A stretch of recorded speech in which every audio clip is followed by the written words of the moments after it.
মনে করেন কেউ মূর্খ, লেখাপড়া জানে না, সে শুধু ওই আমাদের দেশে কি বলে, বলে না পাততাড়ি বলে, কি বলে গো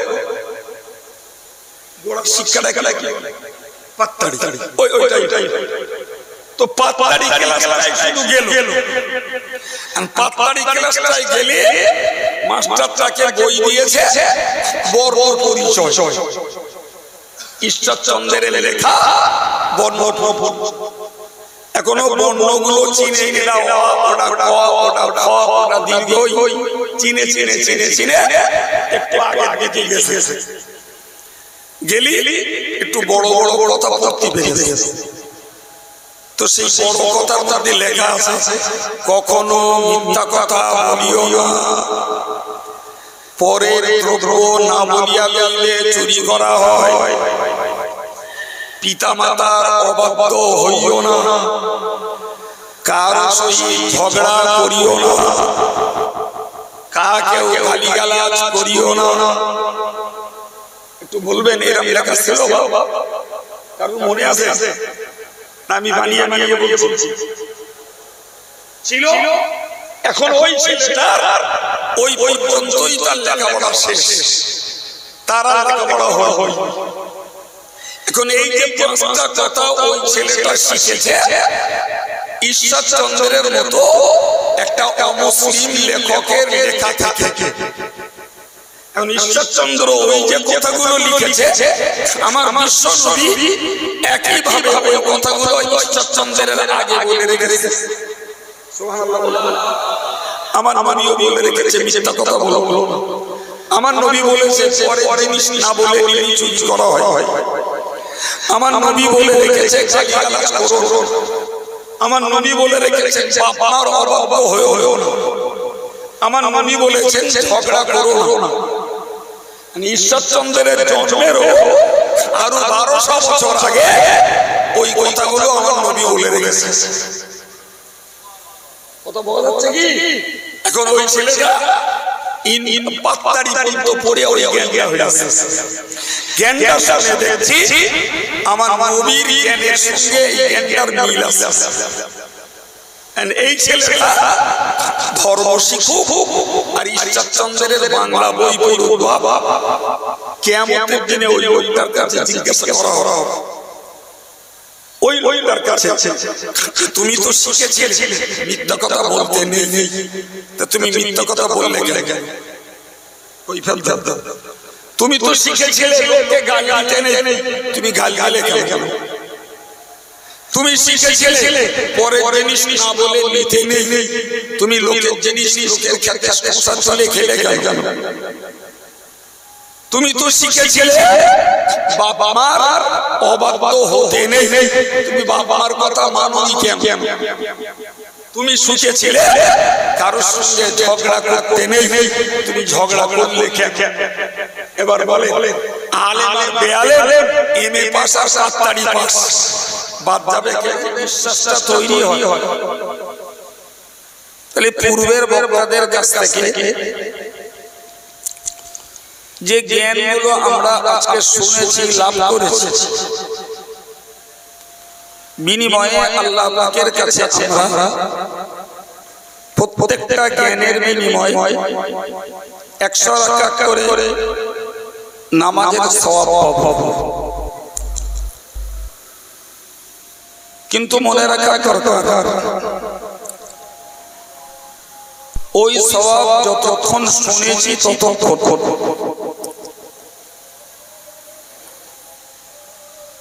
কিন্তু অজনসিয়তের মূল উদ্দেশ্য শুধু সওয়াব জোগাড় করা নয়, বরং অজনসিয়তের মূল লক্ষ্য হলো ওই জ্ঞানের জিনিসগুলোকে ভবিষ্যৎ জীবনে কাজে লাগানো। যদি ভবিষ্যৎ জীবনে ওইগুলোকে কাজে লাগাতে পারি,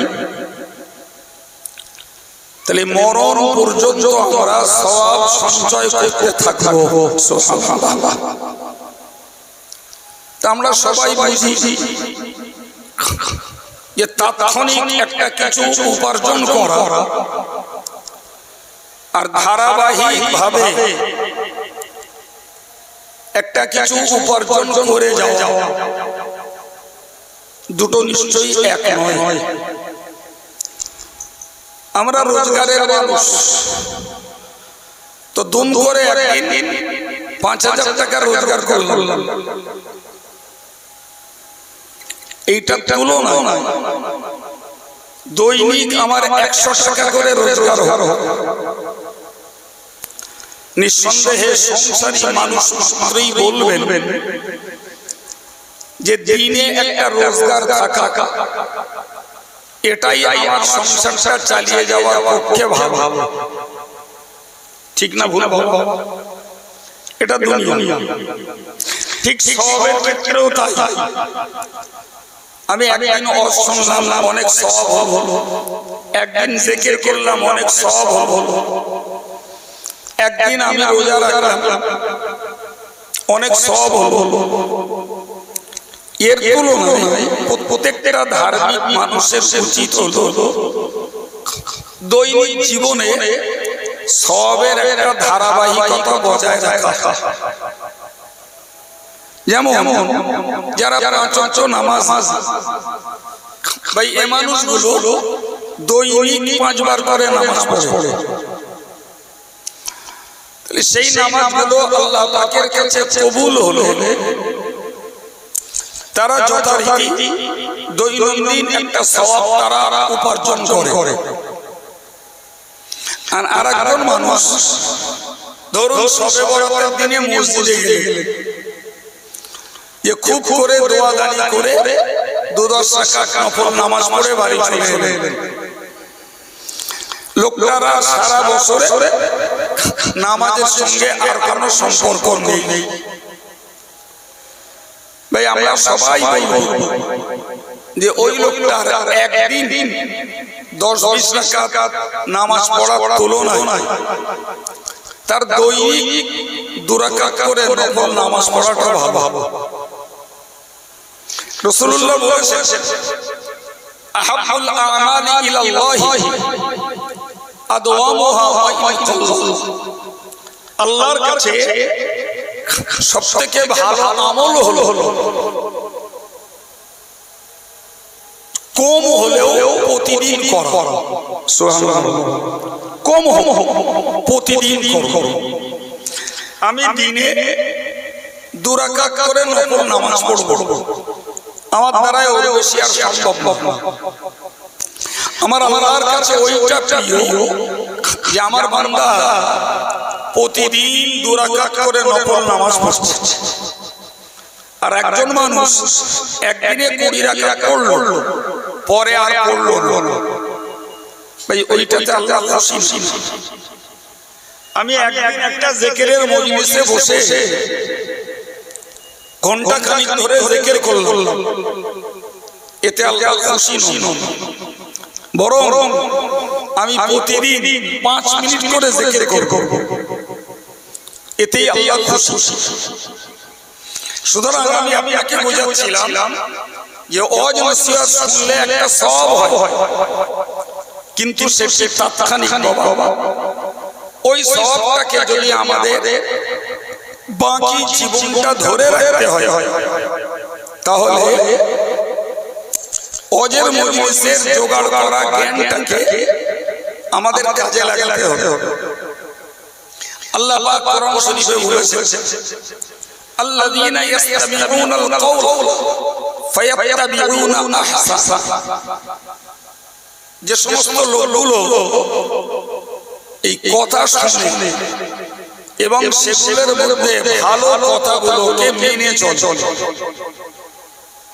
আমরা ধরুন ইতিপূর্বে 2 জন বক্তার কাছ থেকে আজকের টাটকা ওয়াজ শুনেছি, ইতিপূর্বে জীবনে আরো অনেক ওয়াজ শুনেছি। সেই ওয়াজ শুনতে শুনতে অনেক মানুষ ওয়াজগুলোকে আমল করে ধার্মিক হয়েছে। সুবহানাল্লাহ।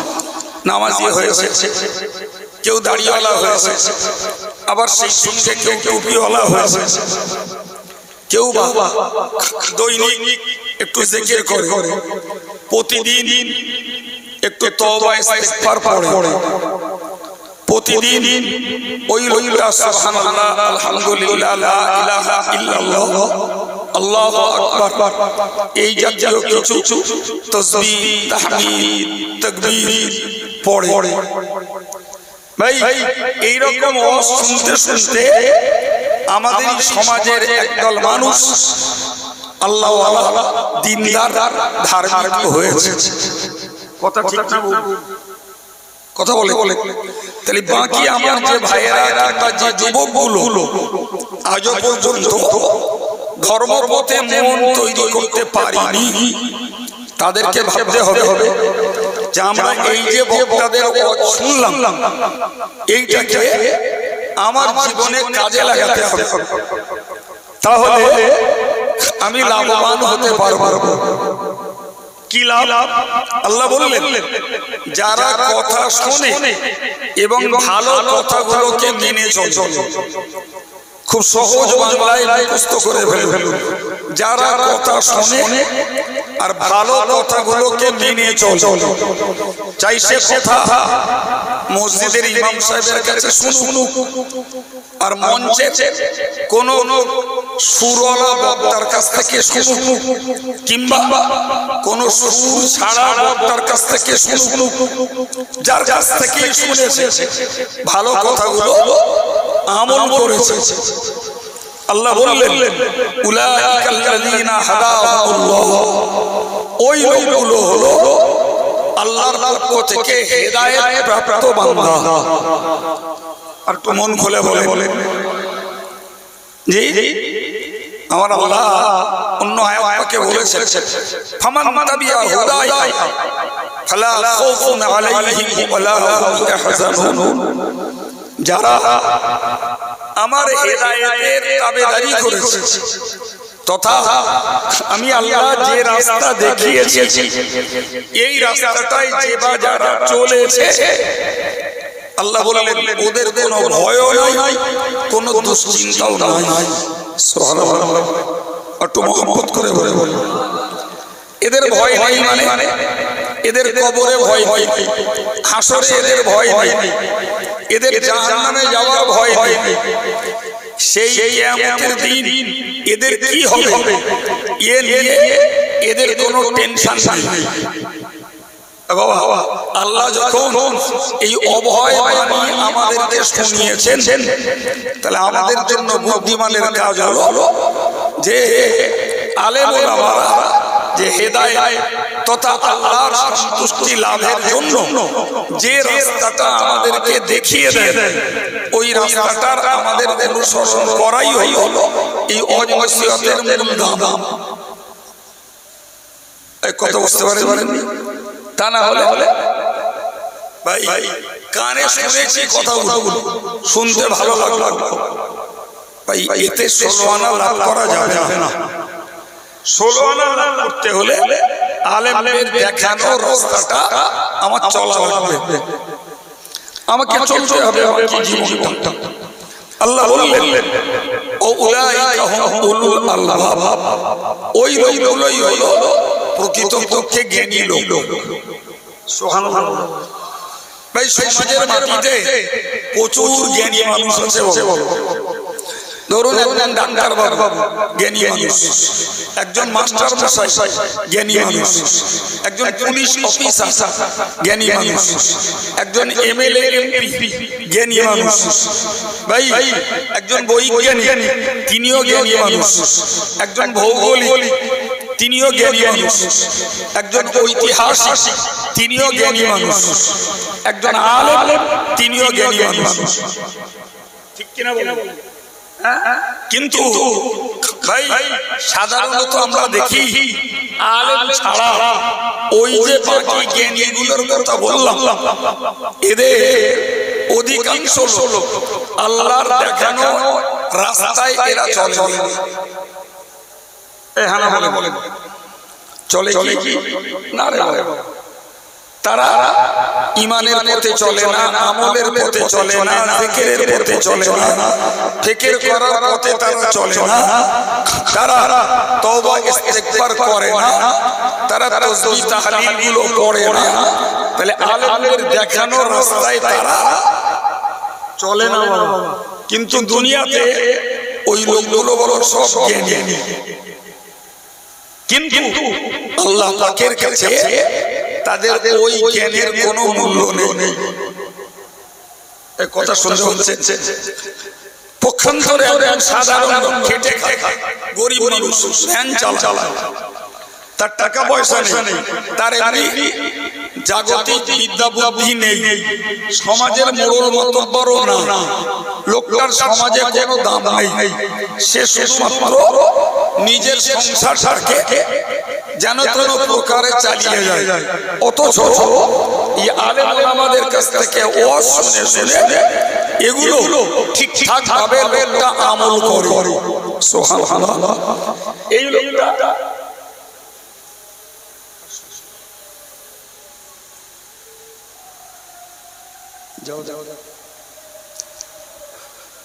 তো ওই লোকটা দুনিয়ার লোকের কাছে শিক্ষিত না, টাকাওয়ালা না, ওই লোকটা দুনিয়ার লোকের কাছে কোন নেতা মাতব্বরও না বাবা, কিন্তু লোকটা আমল করে, ফলে ওই লোকটা বলো আল্লাহর কাছে গিয়ে সুবহানাল্লাহ বলবেন না। আমরা যারা মজলিসে আছি বাবু, আমরা সবাই শিক্ষিত না বাবা, সবাই আমরা টাকাওয়ালা না, কিন্তু যদি আমরা এই আলেমদের কাছ থেকে শোনা কোরআন হাদিসগুলোকে মেনে চলি, তাহলে আল্লাহর কাছে আমরা জ্ঞানী বলে বিবেচিত হব। আমাদের সিদ্ধান্ত নিতে হবে যে আমরা দুনিয়ার লোকের কাছে জ্ঞানী না হতে পারলেও আল্লাহ পাকের কাছে আমরা জ্ঞানী হব, এই নিয়তটুকু আমাদের দরকার। দুনিয়ার মাটিতে যারা জ্ঞানী হয়েছে আমার আল্লাহ আগেই বলে দিয়েছে যে যারা ঈমান আনি, যারা নেক আমলগুলো করিনি, ওই লোকগুলো ভাই তারা আল্লাহ পাকের কাছে জ্ঞানী নয়, ফলে তাদেরকে মরণের পরে যেতে হবে জাহান্নাম। তাহলে ধর্মহারা ডাক্তার বলি, মাস্টার বলি, মিনিস্টার বলি, ব্যারিস্টার বলি, যার কথাই বলি, সে যেহেতু ধর্মহারা, তাহলে দুনিয়ার লোকে তাকে জ্ঞানী বললেও তাকে কোথায় যেতে হবে বাবা? জোরে বলে।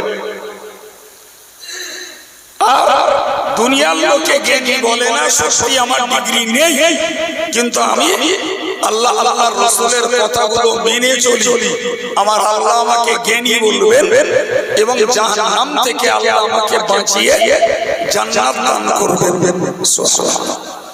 এই কথাটা আমার নয়, আল্লাহ কোরআন শরীফে বলেছেন ইন্নাল্লাযীনা আমানু ওয়া আমিলুস সালিহাত, নিশ্চয়ই যারা ঈমান নিয়ে এসেছে, যারা মানে আলহামদুলিল্লাহ আমরাই তো ঈমান এনেছি, সুবহানাল্লাহ বলে, ওয়া আমিলুস সালিহাত, এবং নেকির কাজ যারা করে, আলহামদুলিল্লাহ আমরাই নেকির কাজ করি।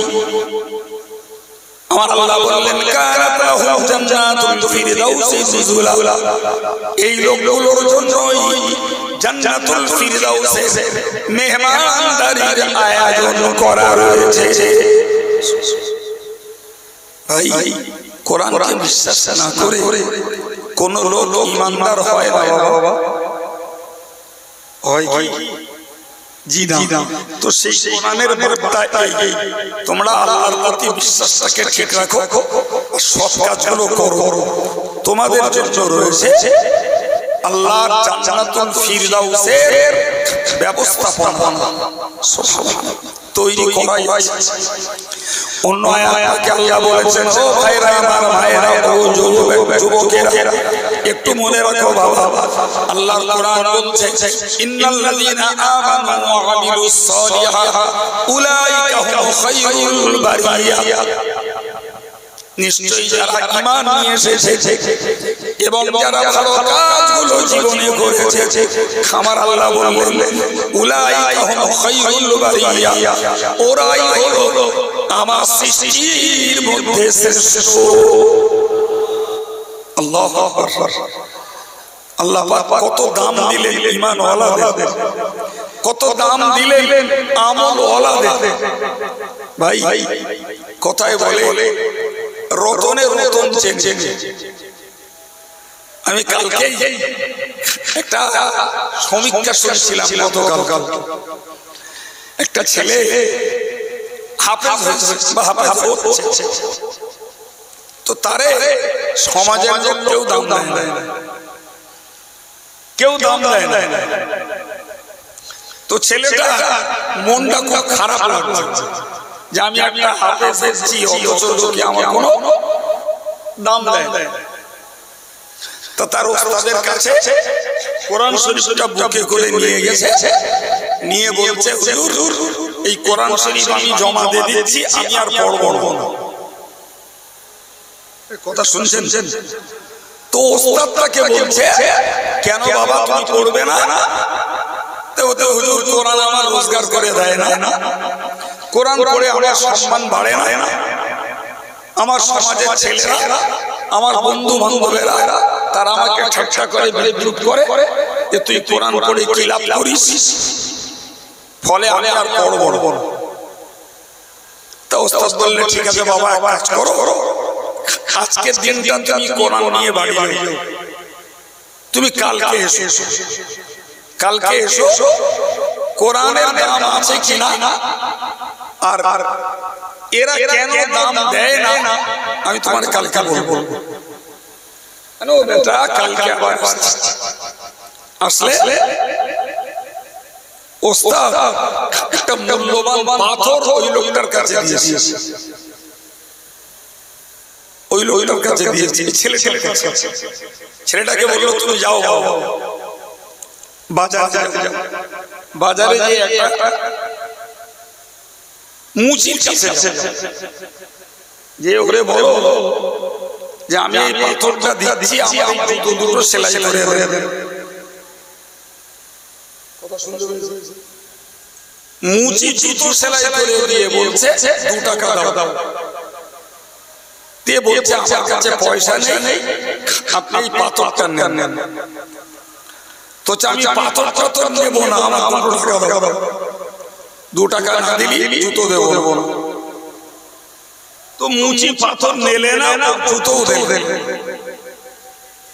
ওস্তাদ বলে দিয়েছে মুচি যদি পাথর না নেয় তুমি ওই পাথরটা নিয়ে এক মুদিখানার দোকানদারের কাছে যাবে, মুদিখানার দোকানদারকে বলবে যে আমাকে এই জিনিসটা দেন, আমার কাছে পয়সা নেই, আপনাকে এই পাথরটা দেব। তো মুদিখানার দোকানদার পাথরটাকে দেখে বললো যে এর দাম 2 টাকা হতে পারে, সুতরাং তুমি 2 টাকার মতো মাল নিলি তোমার দেব, আর 2 টাকার জন্য আমি পাথর দাম জানি। ওস্তাদ বলে দিয়েছে মুদি দোকানদার কি বলে শুনে নিও, তবে পাথর যেন দিও না।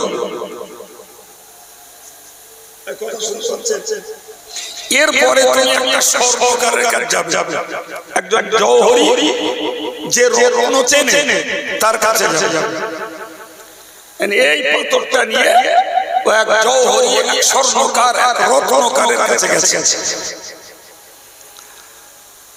রত্নকার পাথরটা দেখে বলল দেখো এ পাথর কেনার মতো পয়সা আমার নেই, তবে তুমি যদি 2 লাখ টাকায় দাও তাহলে আমি পাথরটা নিতে পারি। কত দেবে বলছে? এ তখন বলছে যে না আমি 2 লাখ টাকায় দেব। তখন স্বর্ণকার বলল যে দেখো যদি না দাও আমি বেশি 5 লাখ টাকা দিতে পারি, তার বেশি আমি দিতে পারবো। ও তখন পাথরটা ফিরিয়ে নিয়ে বলবো আমি আমার ওস্তাদের কাছে যাব, ওস্তাদ যদি দিতে বলে তাহলে আপনাকে এসে দেব। চলে গেল। ওস্তাদ বলল বাবা পাথরটা যেখানে যেখানে নিয়ে যেতে বললাম গিলে, তাহলে জি বলে গিয়ে কি বুঝো? তো ছেলেটি তখন বললো হুজুর মুচি তো মোটে পাথর নিতেই চাই, ও দরকার টাকা। মুদি দোকানদার নিতে চেয়েছে, তবে টাকা বেশি দেবে। আর স্বর্ণকার 2 লাখ থেকে 5 লাখ বলেছে, কিন্তু আমি আপনার হুকুমের অপেক্ষায় স্বর্ণকারকে পাথরটা দিয়ে আসিনি। ওস্তাদ বললে বাবা একই পাথর, কারোর কাছে মুঠি দাম নাই, কারোর কাছে 2 টাকা দাম, কারোর কাছে 5 লাখ টাকা দাম। তার মানে এই লোকগুলোর ওই পাথর চেনার ঘাটতি। ঠিক না? যে পাথর চিনেছে সে 5 লাখ দাম দিয়েছে, যে চিনিনি সে শুধুমাত্র একটা জিনিস তাই 2 টাকা দিয়েছে। আর যে মোটি চিনি সে পাথরটা ছুঁড়ে ফেলে। বাইরে বিশ্বাস করুন, দুনিয়া জুড়ে যত ধর্মের লোক রয়েছে, এ দাড়ির মূল্য বোঝে না, ও টুপির মূল্য বোঝে না, ও নামাজের মূল্য বোঝে না, ও জিকিরের মূল্য বোঝে না, এই ওয়াজ নসিহতের মূল্য ও বোঝে না। বলে ওয়াজ নসিহত তার কাছে ঠাট্টা, দাড়ি টুপি ঠাট্টা, নামাজ কালামটাও ঠাট্টা। এই কথা বুঝতে পারছেন না? আর এ দাড়ির মূল্য, টুপির মূল্য, আমলের মূল্য আমার নবী চিনেছেন, আমার আল্লাহ চিনেছেন।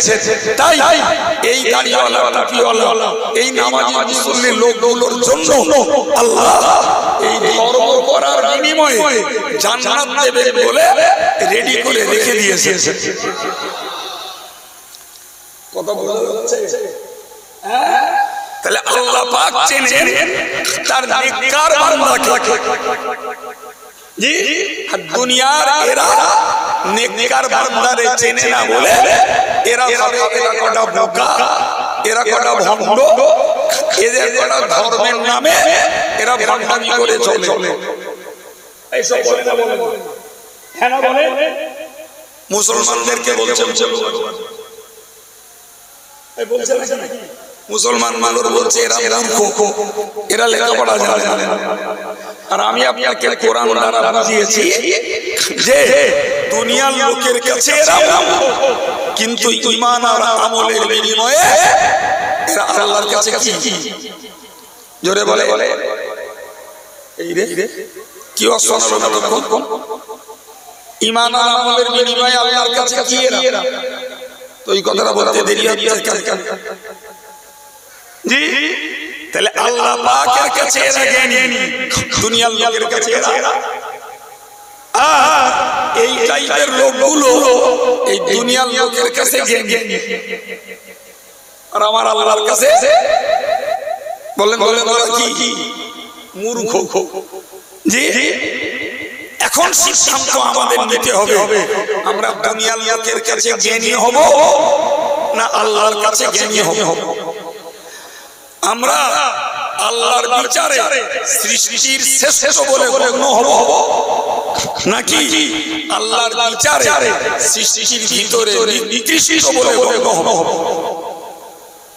আমার আল্লাহ বলেছেন ইন্নাল্লাযীনা কাফারু মিন আহলিল কিতাবি, আমার আল্লাহ বলেন নিশ্চয়ই যারা কাফের, ওয়াল মুশরিকিন এবং যারা মুশরিক, আমি আল্লাহ বললাম কাফের হয়ে যারা মরবে, শিরক করে যারা মরবে, ফি নারি জাহান্নাম, এই লোকগুলোর জায়গা হবে জাহান্নামে, খালিদিনা ফিহা, এবং জাহান্নামে থাকবে তারা চিরকাল।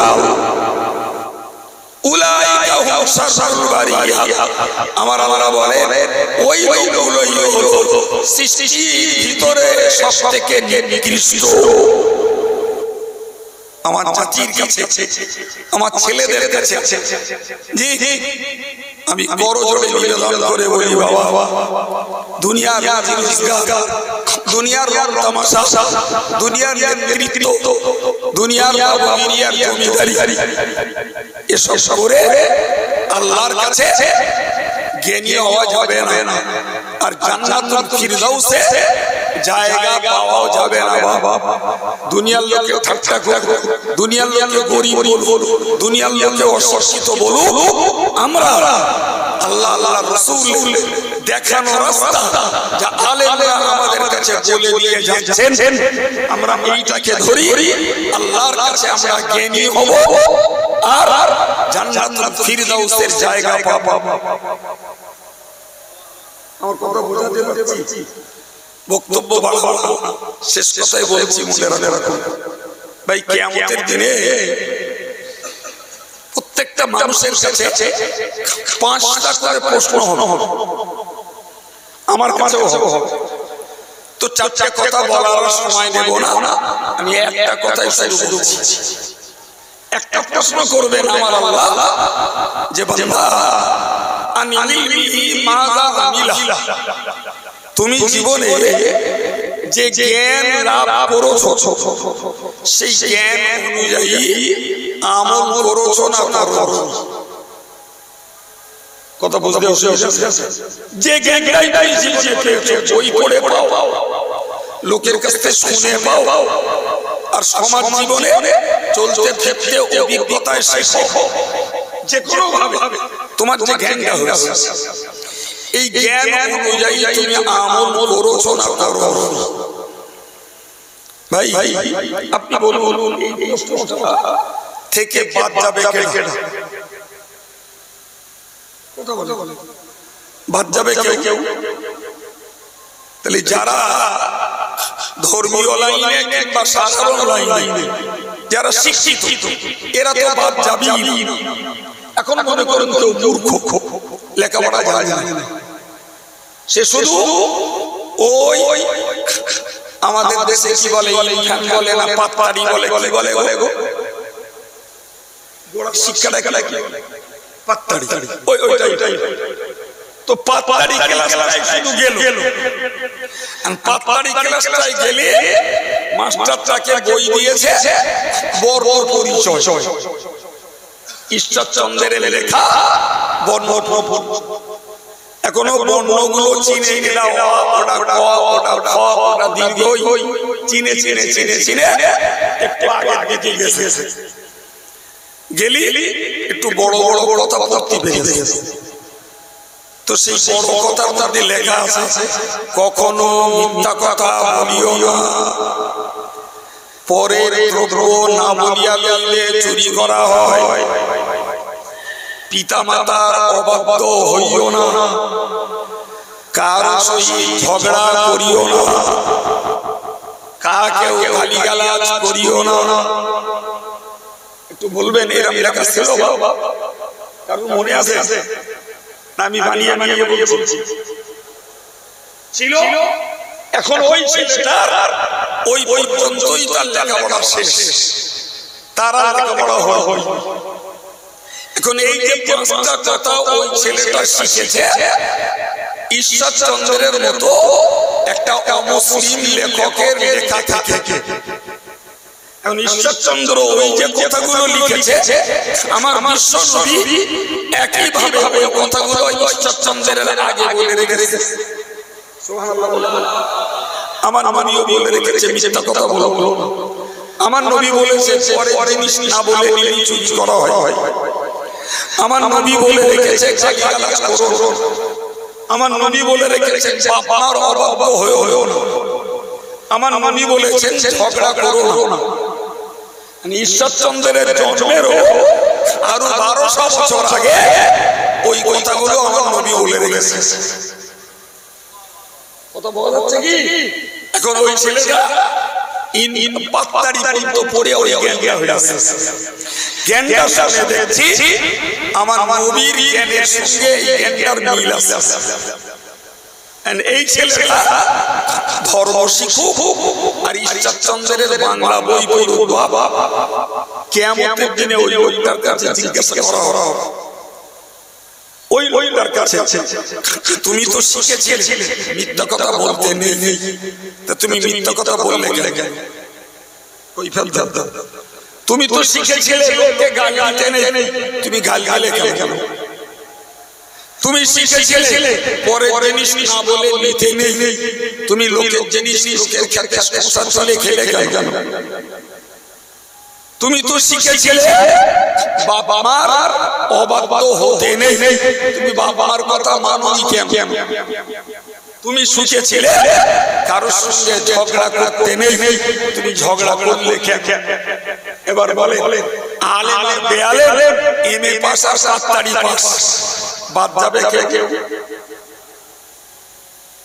বলেন বলে তাহলে পাত্তারি পড়েও রেহাই নেই, আর এমএ পাস করেও রেহাই নেই, আর মাওলানা মুফতি হয়েও রেহাই নেই। কারণ ওই যে কথাগুলো, কেউ ধর্ম লাইনে পড়ুক আর সাধারণ লাইনে পড়ুক, তাও শিখে ফেলেছে, আর কেউ ধর্ম লাইনেও যায়নি, পাত্তারিতেও যায়নি। ও বলো সমাজে চলতে চলতে এই কথাগুলো শিখে ফেলেছে। মিথ্যা কথা বলা যায় না, লোকের নামে গালি গাওয়া যায় না, কারোর জিনিস না বলে নেওয়া যায় না। তাইলে বাবা এই জ্ঞানটার কৈফিয়ত কিয়ামতের দিনে দেওয়া লাগবে, বাবা দেওয়া লাগবে। ভাই এখন বলে আজকের ওয়াজ শুনলাম, শুনে জ্ঞানটা যা হয়েছে, এবার বলেন তো এই জ্ঞান অনুযায়ী কাজ করব না, জ্ঞান জোগাড় করেছি আর উল্টো পথে চলবো,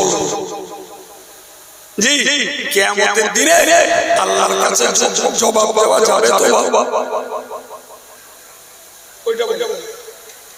যাবে? এখন যদি নবীকে বিশ্বাস করি, নবীর হাদিস, নবীর বক্তব্য, এটাকেও আমাদের বিশ্বাস করা লাগবে যে আমার জ্ঞান যা জোগাড় হয়েছে সেইটা আল্লাহর কাছে দিতে হবে। এখন যদি বলি যে কৈফিয়ত দিয়ে আমি আল্লাহকে খুশি করব, তাহলে জ্ঞান অনুযায়ী জীবনে আমল করা লাগবে বাবা। আর যদি মনে করি কৈফিয়ত দেব আল্লাহ খুশি না হয় রাগ করে করুক যা, তাহলে জ্ঞানের পথে চললেও কোনো সমস্যা নেই। তবে ওইটা ভাবতে হবে যে আল্লাহ যদি বান্দার উপরে রেগে থাকে, তাহলে এই বান্দার খবর খারাপ না ভাবা। আমার কথা বুঝতে পারছি বাবা? জি আগের বক্তারা কত আওয়াজ করে, কত গলা সুরে স্বরে ভাষে আপনাকে বুঝিয়েছেন, তাদের বুঝে আপনার জায়গায় থাকুক। আমার যেমন আল্লাহ মাথায় জুগিয়েছেন, আমি আপনাদেরকে কিছু কথা বোঝানোর চেষ্টা করেছি, যাতে আমার আগের বক্তাগুলোর ওয়াজেরও আমাদের কাছে দাম হয়। কি ঠিক না বলেন? বলে আর যদি আমার এই ওয়াজ যদি মাথায় না ঢোকে, তাহলে আগের বক্তাদের ওয়াজের কোনো দাম আমাদের কাছে থাকবে না। শুধু মনে হবে অমুক হুজুর না খুব সুন্দর ওয়াজ করেছে, বিরাট ভালো বলেছে, আরে কি বলেছে, তো অত কথা কি আর মনে থাকে? সেসব কি সুন্দর করে বোঝা চলো হয়ে গেল। ভাই আল্লাহ আমাদেরকে যার যতটুকু জ্ঞান দিয়েছেন, জ্ঞানটাকে জীবনে কাজে লাগিয়ে বাকি জীবনটা কাটাবার সময়, সুযোগ, মনের মহব্বত আল্লাহ আমাদের দান করেন, বলুন আমিন। আসুন প্রিয় নবীর প্রতি সালাম, ইয়া নবী